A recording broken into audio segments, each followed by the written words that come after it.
comfortable and situated in this game now. Meanwhile, Clix and Vino on a huge rotate here across the map. Talk about a night and day position to be in. Eland, material, and much more to work with right now. Clix, though, has to buy some time, get a little healthy here. Starting to run out of shields to work with, though, but still, they get time to regather themselves, to compose themselves for a moment. The most important part was looking at both of their material counts. That is a strong build count for them to work with, and they're gonna need every bit of it, because when you look at Titans like Thomas HD and Queasy up on the high ground already, just trying to take advantageous shots at any of these teams that are starting to trickle their way in, trying to see if they can suppress as many duos as possible to those mid and low ground layers. Well, here it is. It seems like they've been able to catch a little bit of extra information there. Now looking for teams nearby. Bryson Bolt's going to be one of the first to go ahead and be in the line of sights here. But the zone hasn't popped just yet. They know it's got to go north. They're working their way through this build here. The cover's been blown, and they back off. Happy with the few tags, but still, they need more eliminations. Surely more placement points if they want to jump up to top 5, as those teams are still in this game. Meanwhile, Queasy still ramping his way across the high ground, right? And that's for sure. Queasy, Thomas, they're going to try to hold on to hype for as long as possible. Ideally, the entire game, if possible, like what we saw at Chapatini in the last match. But Acorn Cold, very efficient, found a slight dead side rotate despite so much congestion having pooled in the real center of that last zone. But everybody's got to get a move on now. Poyo, Peterbot just doing what they can to stay ahead of the pack. That reveal medallion as well, going to help them pinpoint some of these solos that might be running through these pre-existing builds. Yeah, those extra layers right there. But look at this, Clix and Vino catching up with a tear there. Peterbot and Boyo find Yuma as well, effectively taking down some of that immediate competition, right? You want to start dropping those players that are up at the top of the standings if you want to jump over them. It's not going to be easy. It's going to be very, very hard to do, but they are doing just that. Meanwhile, the wider shot tells us the whole story. There's an indestructible bridge separating the high ground layers from the lows. And Vico Flixie, they didn't manage to find the victory royale the way that they would have hoped in match 1, and now staring down their own demise here. Flixie gonna get knocked. Vico not gonna have an opportunity either to recover this one. Just too much pre-existing pressure. But Peterbot could go massive here. Acorn's gonna get caught out, and Peterbot gets the shutdown. Oh, but someone comes from behind, and down goes Peterbot. Just like that, it's Cold to the rescue basically here, making up for lost time there. And at the end of the day, the real winner here is Cold. He gets more placement points. He gets to heal out now and kind of wait this one out. Meanwhile, Clix is still alive here, working his way through the game. Queasy and Thomas make their way up to the Rift Island. They are looking better than ever. There is so much material to farm back up here as well. It's looking next to impossible for anybody to try and effectively challenge for high MDF, but we see crazy things happen. Clix, on the other hand, alongside of Benno, they're gonna fall back to back. Trulex and Chicho now seeing if they can try and finagle their way into that top leaderboard placements. Badil's gonna be the next one they knock. Reason forced to play this one out as a solo. Game 2 already looking kind of crazy. Reason takes down Mustache there, and he gets to secure the medkit. That's a huge medallion pick up right there. The medallion as well to give him that little bit of extra push here. And look at that. Of all the players that came into the game inside the top 5, Chicho and Trulix are one of the only ones standing here now. With 8 eliminations, they have ran their way up the standings and put themselves into this incredible conversation of a team to look out for right now. Rise and Agers, a great performance. Bugha and Rapid show up and get put down, and now it's a top 3, but it's just Pars and Baka down here. Queasy and Thomas have all the time in the world. Queasy and Thomas are sitting like kings right now at height, just watching all this catastrophe unfold underneath. Chicho, Trulex, they know they've got to deal with this team on high ground. All you see is the armored walls stacked in the sky. Trulex gonna opt for the medkit play instead, hope that he can outlast Baka in the process. But again, at the end of the day, he's just staring down Queasy and Thomas on height. They're starting to look down here. They're starting to put some tags in. They see what's going on. It's just a matter of moments. 8 eliminations for Queasy and Thomas. They look up, who's trying to land on us? And of course, It's the one and only coming out the storm, Baka there, who just went with a desperate play. Meanwhile, Trulex down low. If he starts to focus in here, he falls so fast, and Baka has high ground now. This is a little scary, but the tag is so good for Queasy. And the incredible part about it still, MDF, Queasy already had the record for most victory royales in FNCS finals, but he extends that from 25 to now 26 with this last victory royale. Incredible stuff. I want to hear more for what Adam has to say. That's right, yeah. Would you please give it up for Thomas HD and Queasy? Pop up for me, fellas. Everyone wants to see those faces. Let me see those faces. You know, 8 eliminations, a great start to proceedings there. Queasy, I mean, what is it like playing with someone like Thomas? He's got the eye of the tiger. He sees things that no one else sees. I don't have to worry about Surge. I literally did like 200 damage that game, and we were 600 above or something, so it's pretty easy. I mean, Thomas, you've been there. You've got almost every single T-shirt for the FNCS Global Championships. That would be the icing on the cake. Game 2, it's now yours. What have you felt out there so far? What do you feel in the lobby and players around you that are kind of causing you a bit of concern? I mean, it's like really nice to play on the stage again. Like, we only have like 2 lands a year, so yeah. I'm just happy we won a game, like, and we can prove ourselves finally. I'm seeing as well, Queasy. I mean, there's a lot of fans out here. Hey, you got cheering you guys' names all the time. Let them hear Fort Worth, Queasy and Thomas HD. Let them hear you. Come on. Right. How does it feel to compete as well in front of an audience like this as well? Obviously, there's 10 games left, but are you embracing every second of this alongside your partner? Yeah, 100%. I mean, I got some important people in the audience that told me that I should go hide and not die, and that's what I did, and we won the game. Okay, I love to see it. And one more time, would you please, Fort Worth, give it up your Game 2 winners, Thomas and Queasy! Doesn't that feel good? Doesn't that feel good here in the Raw? You guys have been amazing. You guys at home as well have been fantastic. A quick break from us again here on the main show, but do not go anywhere. There's loads more coming away. 4 more games today. Don't go anywhere.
When you get behind the wheel of a Mazda, you'll find out that while many brands try to stand out, Mazda gets noticed. That's why we are the Automobile Journalists Association of Canada's most awarded car brand ever. But don't just take our word for it. Find out for yourself, and find out what makes Mazda different.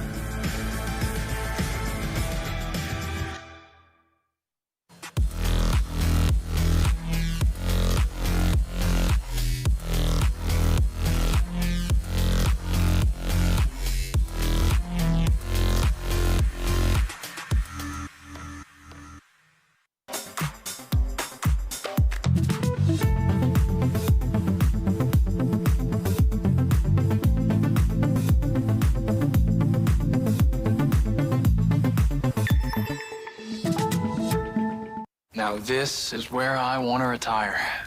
Retiring already? Getting there. The way I was investing before is outdated. Paying them over 2% every year in mutual fund fees. Over time, that could have cost me hundreds of thousands of dollars. Really? With Questrade, I could do it for a fraction of the cost, keeping most of that to fund my retirement. Not someone else's. Exactly.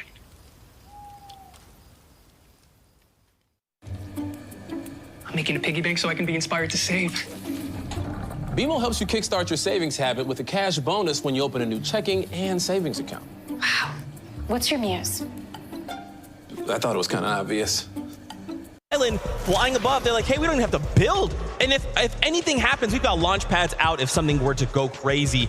Them getting this victory royale is very, very scary, right? Because now they're kind of setting a precedent. You give us high ground, you give us a victory royale. Starting to see the effect, right, of some of the other teams be impacted earlier on in the game, right? Like, we haven't really seen a Peterbot and Pollo alive in either one of these first two games yet, right? We know Clix and Veno also struggling throughout that early game, not really able to find their footing either, which are typical names that we might see go up there or apply pressure. But right now, I mean, when they find themselves up there, if there's no pressure being applied, it might be a little too easy for them. I mean, I think the great thing for Queasy and Thomas here is that, of course, a lot of people saw that they were going to be landing towards that southeast, and they wondered, landing at that base, are they really going to be able to cook, especially with far zones, right? This zone pulled all the way across the map, and we saw that they were able to play out of that spot with relative ease, causing problems in the mid-game, really nice surge-based positioning as well. They clearly have a game plan locked in here that seems to be working, Zeke.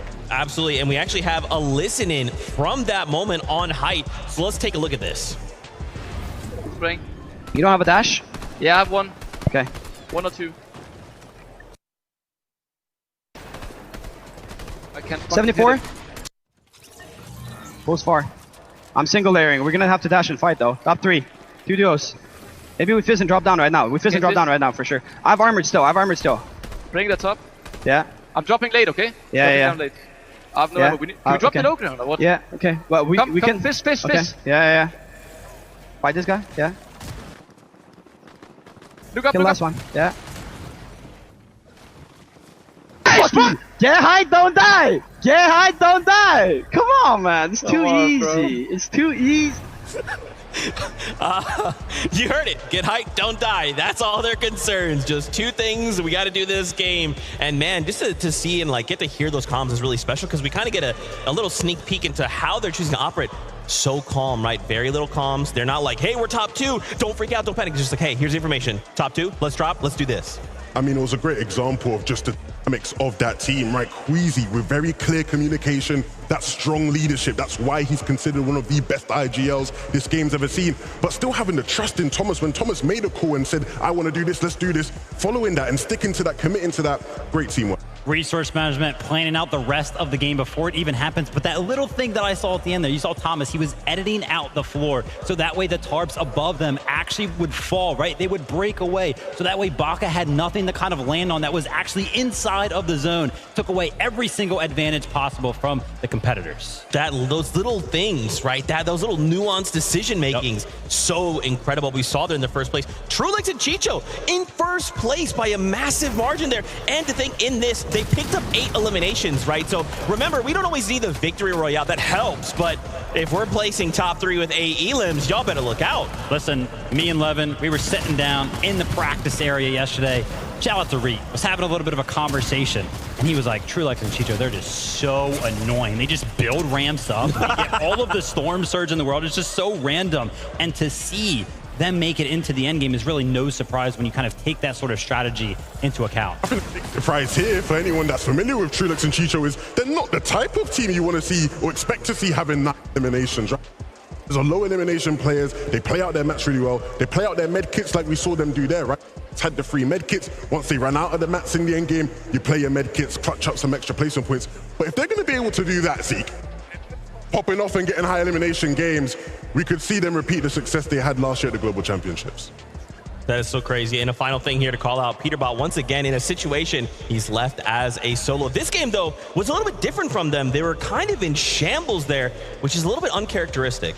Yeah, I think still kind of finding the necessary amount of surge, I think, towards the later part of the game, right? I know we tuned in with them towards the earlier zones, like 3rd and 4th, and their storm surge seemed very, very fun. But as you can see right there, a little bit of struggles led to some material deficiency right there, and just the fight going for that. Pollo goes down, and yeah, again, Peterbot kind of left as a solo, but we've kind of seen those performances throughout the year with Peterbot, and these are the type of games that Peterbot pulls out the enough points to kind of hang on for the duo. Exactly. The worst it gets.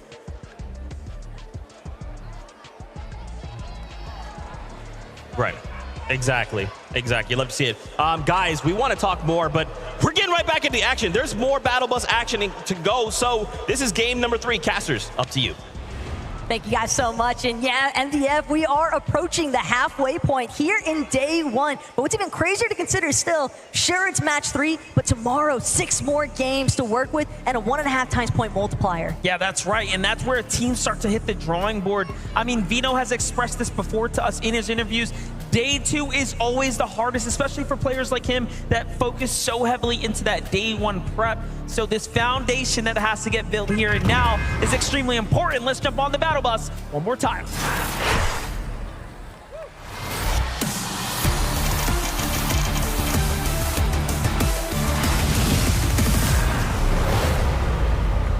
And just like that, match number 3 is upon us. The Battle Bus is departing one more time here today. And I think also, MDF, one thing we're really going to get a chance to see is how the micro adjustments continue to unfold, because at this stage, you really want to make sure you're setting yourself up for the best recipe for success heading into day 2. But this halfway mark could really be the telling tale. Yeah, and we're kind of jumping back to match 1 vibes right here. CalGamer, Haman versus CZB and Nathan. They won the first fight. Kind of fizzled out the second. This one now is all up to Cal right here. Cal finds the first tag and no duo in sight yet. Kind of runs off to a safe spot. Very smart position to put him in. Meanwhile, Nathan has more time to go ahead and start healing up, but no material. We all know Fortnite's a game of builds and attrition, and if you have the mats, you usually have the fight in the bag. CalGamer comes on top for the Middle East. That is a big clutch opportunity there for CalGamer, because him and Haman definitely need to start rebuilding a little bit more in terms of that leaderboard. But again, they're not the only ones with that vision in mind. Merstash, Malabuka, Restored Reels one more time. Oshi, Worthy, and Alex. I love seeing them lurk in the horizon, but the way that they've chosen to split that POI is pretty interesting. I want to see more Worthy perspective in Alex there, but we have to see what's happening here between Oshi and Middle East here. This is a really big fight for FKS and Adapter, whom are winning at the moment. Tinka goes down, Daneth is down as well, and FKS and Adapter collapse from both angles so perfectly. Look at it from Adapter's perspective, just catches him in the nest there, in the danger web, and it is over before they can even put down a build. Have to love that supportive fire coming in as well. Perfect timing.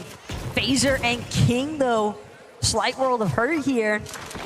Phaser trying to do what he can, but at the same time, we'll have to just check back in with him, see how he manages as a solo for the time being, because we've got action heating up here at Restored Reels. So many medkits getting tossed out, but Merstash and Malabuka manage to take this one over yet again. 2 eliminations in the bag, plenty of heals to work with as well, so they'll be able to recuperate nicely. take a look from Murstash's perspective there. He lands a great tag on Worthy so fast. Then Malabuka finishes off Alex, who's a little weak there. Almost finishes Malabuka even with the HP disadvantage, proving that he definitely had the better shot, but just gonna come up short there. Meanwhile, Threats and Trashy have gone up against Peterbot and Boy, and you can see the results of that. Not very good for Trashy at the moment, but Man City Threats, if it's one thing that we know, is that he's a veteran of North America. He's gonna stick around and try to put down some numbers here. Know a lot of players, definitely big fans of that thermal scope as well, but it's going to take more than 1 or 2 nice shots for Threats to work his way out of this position. Keep in mind, he's still possibly going to get sandwiched here if he's not careful. Peterbot Pollo still close enough that they could continue to play spoiler there for Threats. The Yapko and Swizzy also on the wraparound here. They're going to choose to just try and work their way through Charon's Crossing. Not really interested in sticking around. Garrison Shari, center zone right now, chasing down Phaser. Phaser gets inside the tunnel. We've seen some very fun plays go down here, but this dynamic not too exciting. And I mean, it's just simple math, right? There's only so many places you could be. Kiros takes down Shari. They already took down King, and that's going to be quick wraps for that duo. Meanwhile, on the other side, Queasy and Thomas HD right now, very much situated, coming off of the victory royale. No one, just like no one in sight either, right? Very, very comfortable as far as the spacing is concerned right now. Hey, we already heard what the comm sounded like for Queasy and Thomas and what their intention is as far as the matches here today. Just get height, don't get eliminated. It's as simple as that, or at least it sounds like it on paper, but taking height in the first place is the real challenge. It's so easy, right? Just do it, basically, is what Queasy's trying to say here. Keep the mentality locked in, and they do just that. And honestly, I think the more important insight, how much he depends and relies on Thomas HD, knowing that, hey, Surge, we got it covered. I have one of the best duelists, right? Like in the game right here, in the world. Thomas HD, no stranger to hitting those shots when they matter. Meanwhile, Flixie and Vico, they have to make up for that shortcoming in game number 2, falling in the mid game. Yeah, and it's all gonna pop off here yet again by the Forecast Tower. One that's situated in between Reckless Railways, Mount Olympus, and realistically, Bryce Bolts, you have to keep in mind, Ifanazen in their backyard, and that's exactly what they're after. They find Job and Michael trying to just sneak around the low ground, but it's not gonna work this time as Bolts and Bryce find their first elimination. That's a nice amount of surge damage as well, so they can afford now to stay engaged in this fight for the Forecast Tower in comparison to maybe Vico, Flixie, depending on what their surge tags might look like. Yeah, and you know, Job and Michael had that strategy. They were to come in with this surprise contest, and it just seems like things are a little difficult for them. But Swizzy and Jopko, right, talking about coming over insurmountable difficulties just to make it this far. Swizzy finding his footing here. He's gonna take down Ping and Walks. Just one of the 2 for now, but still, eliminations starting to fall their way. These are critical points now for the tournament standings. On the other side, Clix and Vino make it out of the drop. And now they're on their way to the north side of the zone here. Still cold, so dangerous on the outskirts here. Cold, making sure to just use the natural terrain, keep himself as concealed as possible. But again, Clix and Vino are more than aware of just how much attention the Forecast Tower is bound to draw towards them and their initial rotates, but it seems as if Veno and Clix were a little bit more fixated on trying to deal with Shari, Kiros, but now having to look back because of the tags that came into play from Fold and Acorn, and Sherry probably a little bit happy about having some of that pressure alleviated temporarily. I saw Vino saying, wait, is that a solo rotating back here? So he's a little bit more keen now to rotate towards that duo. Nice find on the Cactus here. This map awareness from Clix and Vino, given that this is their natural terrain, is flexing right now. But Geras and Shari, they let up the pedal a little bit, and all of a sudden now they're perched up above them. Flixie and Vico here do not want to give this one up here, though. They have chased Michael into the storm. who Michael just wants to save his teammate job, but no. He's pushed the wrong way. First through Bryson Bolts, now through Vico and Flixian. Just like that, it's over. One of the beauties of LAN, I wish you guys could have witnessed it. Vico's mom getting a chance to see him in action, just shouting the moment that they find those eliminations. Love to see that kind of cheer forward. As Reet and Ritual, they're going to depend on each other here, trying to power through the likes of Toyota and Mipoli, but Ritual, he's lost his shields entirely, has more than enough to recover though, but what he needs is for Reet to continue to buy him time. So much pressure. Both Mipoli and Toyota choosing to take the same angle, at least for right now, but that could provide the wiggle room opportunity here for Reet and Ritual to get a wraparound effect. Really get to lock in right now. Asia has had quite the appearance so far. So I'm looking at the standings on the side, but things are starting to get updated here. I'm seeing teams fall, players and teams get eliminated as things continue to develop here. And talking about Asian teams in the distance, you have Zagu up close, you have Bobby getting closer and closer. So it's almost like Reet and Ritual are just getting surrounded by this entire region here. And it's not just Asia either. If I'm not mistaken, it looked like Bugha and Aviv are also kind of moseying their way over towards this action taking place by the weapons bunker. But Reet shredding through Mipoli's shield. Not enough to crack him just yet, but still forcing him back. It's clear that Reet and Ritual just want box control, take over the space overlying that bunker so they can make sure that they defend it with their own builds. Oh, Toyota and Mipoli trying to situate themselves for the first stab at the bunker. Bobby and Larpex trying to do the same there as they lurk nearby. On the other side, though, high ground here for Center Zone, looking for any teams off in the distance. Chicho and Trulix, the surprise pop-up in that end game last round, really showing up for themselves there. Team Falcon and Valiant, if he hits proud of that one. If he hits someone from right there, man. Ooh. Okay, Chicho, we understand. The Monarch pistol, clearly one of your preferences for a reason, but still, I don't expect Chicho and Trulix to leave this position anytime soon. This is their bread and butter. Surge base up, take control of teams that are going to be forcibly rotating from those outskirt positions on their drops, and just funnel, control the way that they're actually moving on the map. Oh, look at this. Unfortunately, second place Rise and Yuma now down and out. Once again, opening things up for a second there, but so far, that Asian team has put up quite the performance, right? Representing for their region. That's really the best part about this. We play all year to get the best players from every region globally together in one space to compete against each other. What a flagship event here, but on the other side, Vico and Flixie continuing the story here. They have the bunker now.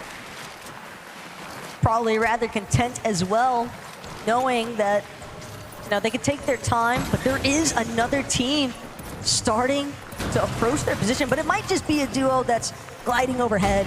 Doesn't seem like they're gonna bother stopping or recognizing the fact even that there's a duo still lingering inside of this weapons bunker. Chapentini, on the other hand, dealing with the likes of Baka and Pars.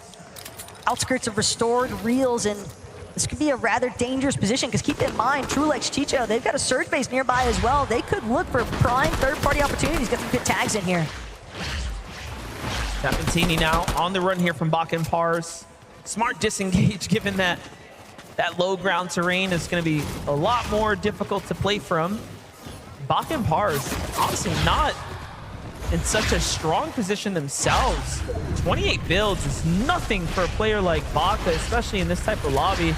He really has to start to, piecemeal something together, or their end game is it's going to crumble. It's going to crumble fast. Part of the problem for Baka and Pars, though, is that landing by the ship at station, their intent is to try and make a play for one of the forecast towers. We've seen them throughout the majors in the regular seasons, right? And they've tried to consistently make plays for forecast, but they've got to deal with the likes of Peterbot, Poya, who are also making rotates, and it can be difficult for Baka and Pars as well to just maintain their map position because they have so many teams kind of surrounding them, looking to cut them off at every position. Though it's only game 3, I do want to hit the VODs and see what's going on with Batman, Booga, and Rapid there, as they haven't quite really popped off up to the expectations. But hold up, Rift Island now officially secured by Baka and Pars. This is honestly a very, very good pickup here if they, of course, can get the loot, but an elimination will be even better. Teeny gets hurt in the process here. Chap secures the high position here in defense for his teammate. Singles out Baka. Baka down to just wood builds. They need to get some of the outskirts here. And already Chap and Teeny secure the center of course, what will be the cache, right? All the loot that's going to go in and spawn out of that. The capture point could be a really big advantage here for Chap and Teeny as well. Baka Pars recognize more than anything else, they need to try and rebuild their material count. Granted, Rift Island can definitely provide, at the very least, ample amounts of bricks, but that's only if they're not disturbed in the process. And it seemed as if there are a couple more duos trying to make their way towards top of the Rift Island. Venom Clicks also still hanging out inside of the Storm. Comes as no surprise, though, really, when you consider the fact they like to stick in the Storm a little bit longer than some of these other teams. They're usually pretty consistent about getting those surge attack damages, but they can also be very dependent on the vending machine to accrue the heals to make sure that they can afford this time inside Storm. Vending machine makes a massive difference. Bunkers make a massive difference as well as far as having the heals. To string together a strategy like this, Cammy and Seti clearly have a stronghold on their area. They're playing deep into the Storm, and this is, again, a team that is no stranger to staying in the Storm on these invitationals, on these LAN events, right? Like, we've seen it happen every single time. They almost welcome the Storm, right? To stay away from the other opponents there. Cammy and Seti, they were probably cheesing the moment that they found out the hover jets wouldn't be an option for players, because everyone knows, historically speaking, they perform incredibly well, if not possibly even best, during these no mobility or low mobility metas. So it comes as no surprise, really, they were able to find their surge damage, a little bit to work with at least, dead-side rotations, but Malabuka Merstash, jam-packed action potentially here at Restored Reels. Finding some decent shots, but more important aspect still is that Casper and Prism are under some heavy pressure. Those Storm Surge tags trickling in now might cost them all their splashes. 82 below. Pressure starting to rise here. Giannis gets pushed in, drops down to low ground, just letting the Storm Surge kind of do its thing here for now. But Casper doesn't stop. He eggs on solo here into the wall of Pixie and Giannis. We've seen what happened to duos before. It normally doesn't end well. Malabuka and Merstash also lurking nearby, hearing what's happening here. And again, you can technically out-sustain the damage that's dealt, but 25 a tick, not to mention the other teams taking notes, shooting at you as well. Shield crack has gone out. That might be the go sign here for Giannis and Pixie. They recognize the fact, though, this duo looking a little bit too desperate for him. Merstash, Malabuka instead gonna strike from behind. Casper, Prism, they were so fixated on Giannis and Pixie, they had no idea the real threat that awaited directly behind them. Yeah, now Merstash and Malabuka have nothing to worry about. They have so much damage. The refresh is there. They're going to be fully focused in on likely getting to the new line of the Storm here shortly.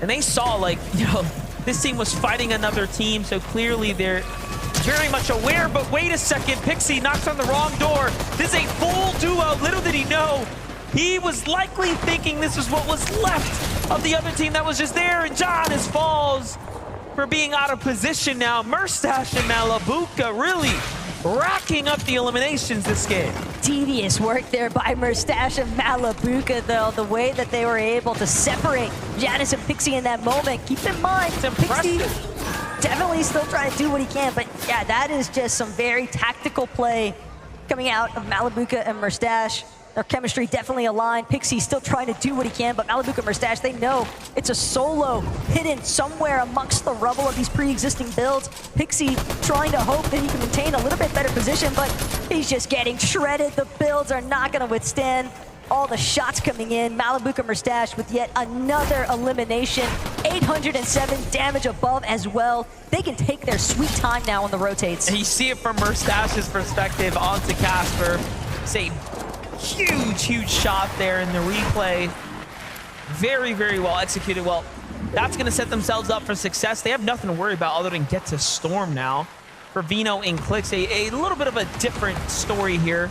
Still a successful game nonetheless. 2 elims, plenty of material to work with, especially in Clix's reservoir here. However, the damage will start to become a problem soon. But talk about problems here. Kanata's got a big one. He's got XZ Trashy on the other side of the wall. And no teammate, Cooper, who is the returning champion from last year, paired up with Kanata right now, is now found himself watching Kanata having to root from the sidelines. Yeah, I mean, the Ship It station has just been fully skeletonized at this point. All the walls practically torn down.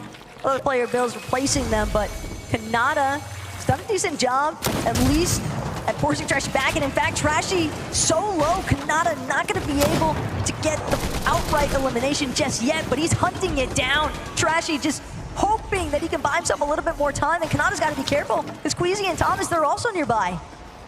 We already know Queasy and Thomas have the confidence coming off that last game. Big rotate coming out on the other side, though. It's Agers and Rise who are on the move right now. Rise is going to be the first to fall in this exchange here to the hands of Boltz, it seems. Boltz and Bryce to get the elimination credit here. And Boltz and Bryce are holding on just barely. And Bryce willing to stay in the storm. He needs these materials, trying to pick up what he can here to go and get himself a foundation to work with. And this is a congested side of the storm. Look at how many teams, how many players are sitting around this general area. This is a lot of our Northeast-based teams as well. And Bryce, at least with that refresh on the material count, he's going to be able to at least dictate which direction he wants to head next. Might be able to protect himself on the disengage as well. Agers, though, might not find himself in a similar fashion. Still, the armored wall will at least prompt a forcible disengage for the time being. Everyone recognizing the fact they've got to scale over this hillside as they approach the raft. Well, time to make a decision. Agers goes for the fight. And now he's in the storm, but a tag is going to set him off here. The clock is ticking here.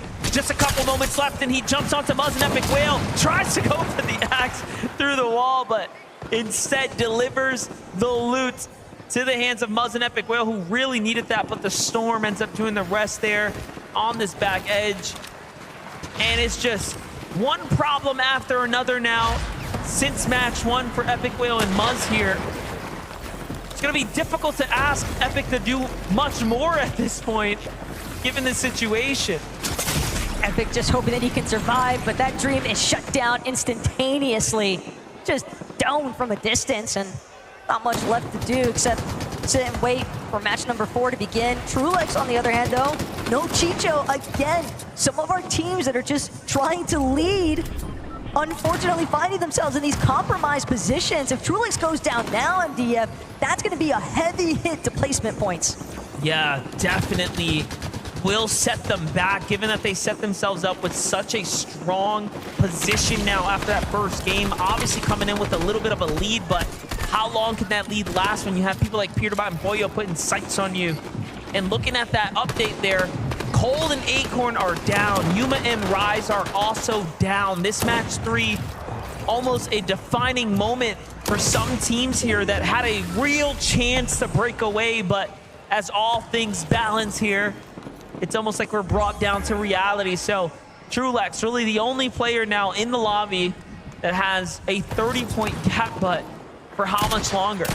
He's just trying to stay as concealed as possible and hopefully connect. An elimination, really? Yet again, Dukes now forced to play this one out as a solo. His box gonna get collapsed upon. Pico, though, loses Quixie. Another one of our teams in the top 5 wiped out. That is actually going to be very, very important for everyone who's on the bubble now, looking to jump up into that top 5 spot. And even better for the likes of Peterbot and Boyo, who are very much there. Thomas, HD, and Queasy, who have been running their way up the standings here. Look at this late rotate, allowing them to have this much visual. Not even needing to build walls on the side is a sign of confidence on its own. Look at this Thomas now. He was just taking shots at the lobby leader. He's still got his sights set onto TrueLegs. Might have even identified him as a solo, but they're going to find themselves chopped. Malabuka, Merstash now trying to make their approach towards Queasy and Thomas. Meanwhile, Peterbot, Pollo, they're currently sitting inside a top 3, third place to be specific, and they're going to instantaneously take over the hill. Prime position, also catching shots, tags, connecting onto Queasy. But the hill height is the real W here. Well, I hate to call it early, but it is not looking good for the lobby if you're rooting against Peterbot and Pollo right now, as they've got themselves the natural elevation, the material count, and the base already set up. Meanwhile, Queasy finds himself in a bad rotate there, taken down. No elims earned this game. No chance that Thomas can survive there if he doesn't fight his way up. He doesn't even have mats here, the shield bubble, the saving grace, but also the flare to the lobby. Hey, I'm over here. There's only so much that Thomas can do from this current position. And first, he's got to break through Yapko and Swizzy, throws out the shield bubble. It's his last hope at this point, hoping that there isn't a duo underneath him, but unfortunately, he won't even get a chance to reconsider where he wants to go next. Peterbot and Pollo more than content to take the shutdown. And they're the team up top, looking down on the rest of the lobby here. Other NA players still here, Reet and Ritual. But you have EU's Huddy on the front side with Kovacs there. Peterbot looking down, putting tags onto the roofs of these builds. Huddy and Kovacs have 7 eliminations, but very little material now. It's gonna get super scrappy down here. They're in that conversation of top 5 here, though, as they've managed to nearly fight their way into a top position now.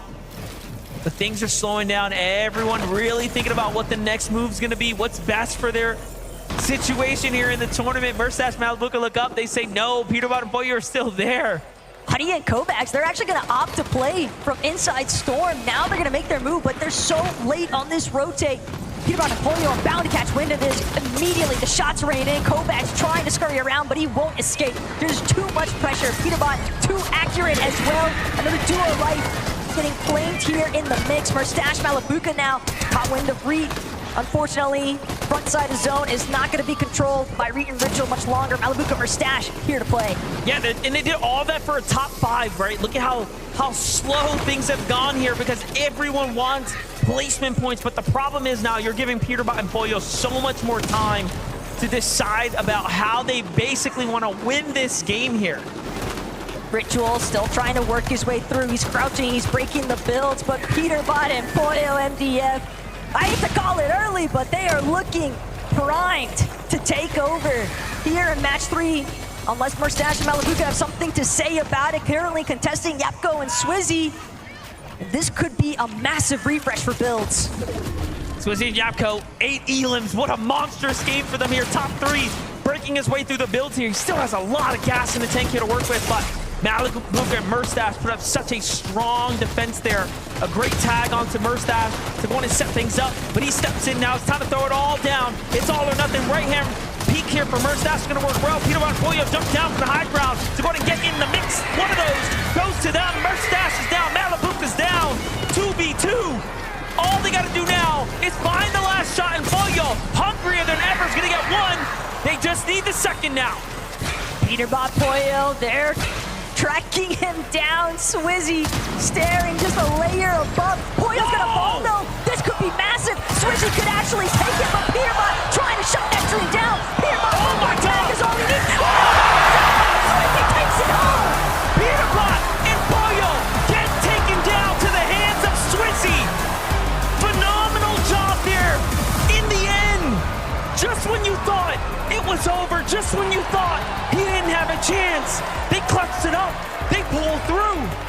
I have to put a little bit more respect onto Swizzy's name here. Keep in mind, he's a powerhouse player coming out of EU, but Adam, close on sight. Thank you so much. Give it up for your Game 3 winners! Swizzy, wow. That one-on-one.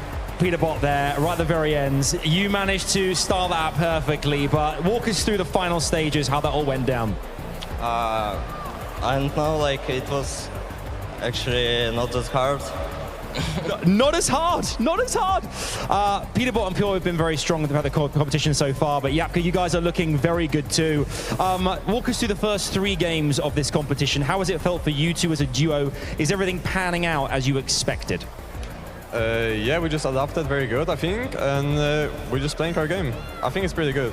I'm pretty confident we can play good. Obviously, we've got a bit of a halftime break now. What do you guys do behind the scenes? Do you kind of go over tactics, strategy? How do things go now? Or do you just rest and relax for a second? Yeah, we're just gonna take some break, like relax and think about next 3 games. And I'm going to ask you as well, watching that at the end there, you watched Swizzy in that one-on-one. Are you feeding anything through on the comms then, or are you just keeping quiet and just letting him do his thing? I mean, I'm just calling behind him, you know? I'm just telling him everything. Because I was still alive, so I could see everything on my screen. Love to see that. One more time, give it up for Swizzy and Yapka, everyone! Thank you very much, guys. Now, obviously, you know that I've got a voice of an angel, okay? No one booked me for the halftime show. I can't believe it. I'm devastated. I don't hold grudges, but I actually blame Zeke. I could have done a repertoire of my Fortnite Festival classics, and I couldn't do it. Zeke, I blame you. It's over to you, buddy. That's okay, Adam. You can blame me. Most people do. My gosh, Swizzy here. You could tell in the moment that like Swizzy's in like almost like a state of shock. Like he was literally shaking. And it's because he 1v2s Peterbot and Pollo. How many people in that exact situation, you're literally just like, it's that's it. These are the guys that I don't want to be fighting. This is it, the final moments of the game. And he answers the 1v2. One of those games that you go ahead and you're like, yeah, this one's over. We all thought. Peterbot and Pollo, yeah, they got it, right? Up on the higher ground, and then it comes down to the 1v2, and it's like, yeah, they got it. And yeah, I don't know, Swizzy just hitting incredible shots from the low ground. Peterbot just not having everything reloaded right there at the end. Makes all the difference. We are in the Swizzy era, man. I can't believe it's taken us so long to see this player on the big stage. And if this is what we've been missing out on, oh my goodness, I can't wait to see what we have in store. This guy has been performing at the highest level of Fortnite for about a year now, right? We saw towards the end of last year in Chapter 4 just how impressive he was when he won FNCS with Putrick. We wanted to see him at Globals. Unfortunately, we couldn't. Even this year, they qualified. They've been dominating EU. We couldn't see him with Vanya, and we thought, oh my goodness, I mean, cool, we get to see him, but it's not going to be the full power duo we thought we would. But Swizzy and Yapko have been looking good, man, and Swizzy in particular, shining as always. I just cannot believe that 10 eliminations onto that duo. And again, on the flip side, right, we still have to give props to Peterbot and Pollo. Yeah, right. They just absolutely dominated that game for so long. And those final few moments, right, when there's 3 duos remaining, you just wait. You're like, okay, when they start to fight at the bottom, we look to strike. Unfortunately, though, Swizzy was on the other side. Yeah, this was actually one of those games that Peterbot and Pollo pretty much secured second place, or it, could have been that victory royale way earlier than that. It was actually the 6th to 7th zone pool where everybody was actually northeast of Grimgate, but then the zone pulled southwest. It pulled all over that green river that gave everybody the dashes. But the difference there was that Peterbot and Pollo, they actually saved those dashes for 9th zone. Once they were able to rotate in the 9th zone, they used those dashes. They got ahead of Queasy and Thomas. They built up on the hill, and they had higher ground for the rest of the game. Yeah, and like you said, from there you just expect it to be easy street. And for the most part, it was. Unfortunately, those final moments, we know just how tough they can be. But it's such a great sign for Peterbot and Pollo. Right? We just talked the game before this about how, look, those games we saw earlier are probably some of the worst games we'll see them have, and yet they were still racking in big points. It only gets better from here. We got to take this to a listen from those few moments because that was just a crazy run from Peterbot and Pollo. Let's take a look. All right. We can get all left and get height. We can get all left and get height. Come.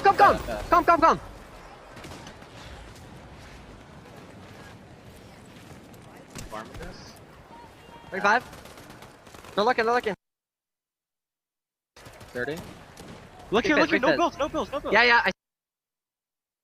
Got it. We're good. 13 alive, by the way. Everyone's stacked. I think everyone's stacked. You know what I'm saying? Yeah. Just look at the team's frame. I'm looking. Duo. They drop. It's this team right here. This 60, no bills. 360 wood. Give me coin. Yeah. Give me coin. Right here. He's reloading. Nice.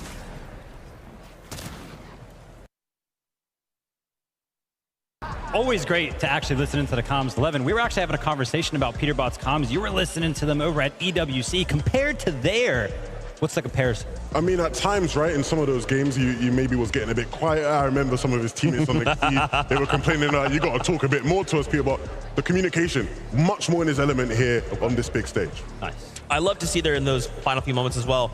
In that situation where they made that beautiful little rotate up the hill, right?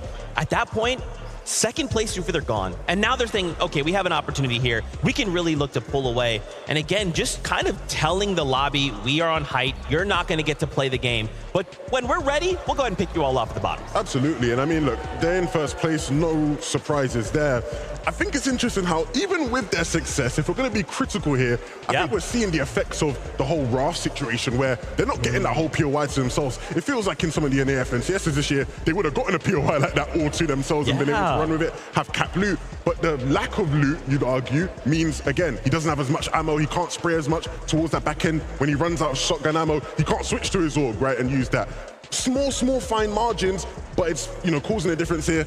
But if they're going to stay in first place, I mean, he's not going to be too bothered at the end of the day. I mean, I'm happy you actually brought up the point of the Raft, because that game we actually saw something a little bit different. First two games was very, very passive. No elims were kind of happening over there. But this game, Peterbot actually picked up Trashy very, very early on. Yeah. So that could be the adaptation that they're kind of looking for to make sure they just get that extra little bit of an edge coming out of the Raft. And Cammy, right? They also find another impact over on Cammy to just disrupt them and their plan. So just crazy. Malibuca Mustache as well, third in that last game. Dude, I don't know. Like, think back to game one. Malibuca Mustache just had this horrible game. They're just shambles the entire time. They're going down in zone. They're picking each other up. And now they come out swinging third place with just an unbelievable performance. Well, Malibuca and Mustache, that game number 3 right there, they actually took it to Alex and Rory. They elammed them very, very early on. But they didn't leave their POI. They did not leave Reels at all, right? It was remained in the zone. And I think they picked up like 3 more eliminations from the POI alone, just picking up stragglers, picking up rotators. So awesome to see that they're very, very familiar around that POI, so much so that they can find elims even later on in the game. I mean, when you look at Comp Fortnite this year, Vivid, it's been a matter of surge basing here and there. Yeah. That is not Malibuca and Mustache's game, right? They want to go into places where people are going to rotate into them and they want to fight people. And they did that so expertly here. And it felt like a vintage game for them, even towards the end game, right? Just causing havoc on lower layers is what they were always known for doing. And so it's great to see them in their element here on LAN. I wanted to call out their 6th place Chap and Teeny. We see them just go up a few points there. They managed to fight that Rift Island, fight for that Rift Island and claim it. But we did not see them in that end game, right? Think back, they won game number 1, and then it's kind of, they're not necessarily stalling out, but there's something that is kind of keeping them from hitting these final few end games. What's going on? What do you think? Well, maybe it's the giant surprise of them not landing where we were kind of expecting them to land. They're actually landing over at the Nitro Dome, right? Which, very, very like them to kind of just randomly land somewhere.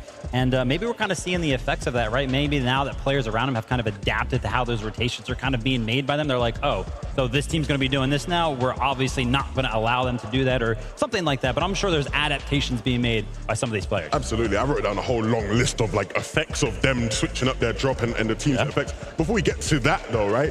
Them landing at Nitro Dome, some added context. It was the spot they landed at, right? Last season, right? When they were playing.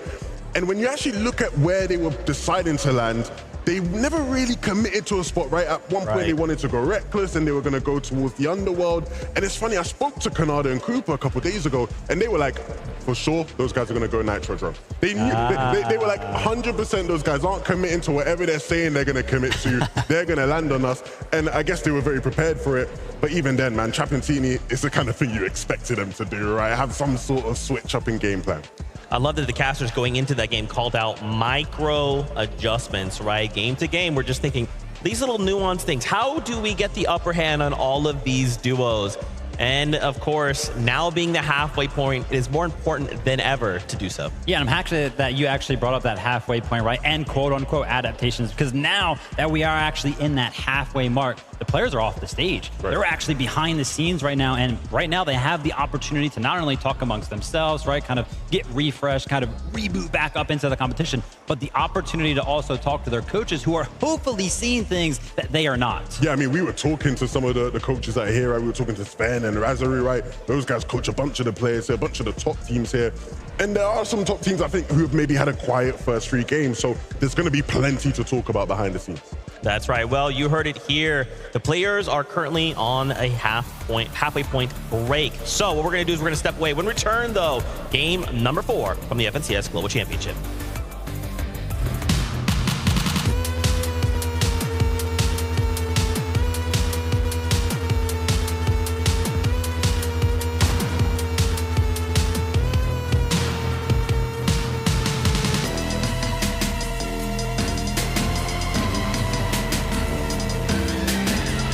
Hi everyone, Upshall Games here. Just found out that Scotiabank has a preferred banking package that gets you access to digital money management tools like Scotia Smart Money, which helps me budget for things like that new streaming rig I've had my eye on. You also get access to Advice Plus and Scene Plus rewards on everyday purchases, like when I grab some snacks for my next marathon gaming session. It's how I can bank more hype trains, bank more custom emotes, and bank more game time. Check out the preferred package today. Scotiabank.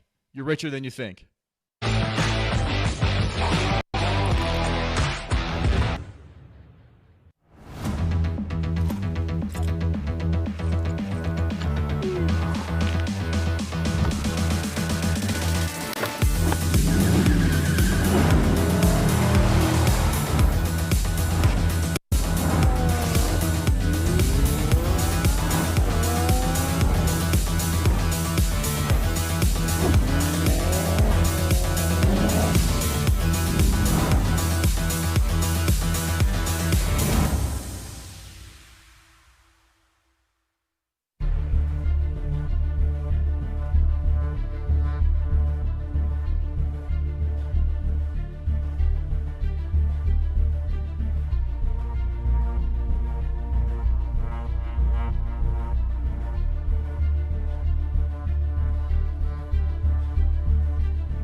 Well, hello Fortnite fans. Kelly Link here in the Creator Lounge, where I am just surrounded by so many incredible people, and 2 of my favorite people are going to be joining me right now. Panda, Jacob PR. I feel like we're bringing it back all the way to NA West on the FNCS. It is so good to be talking with you guys. How you doing, Panda?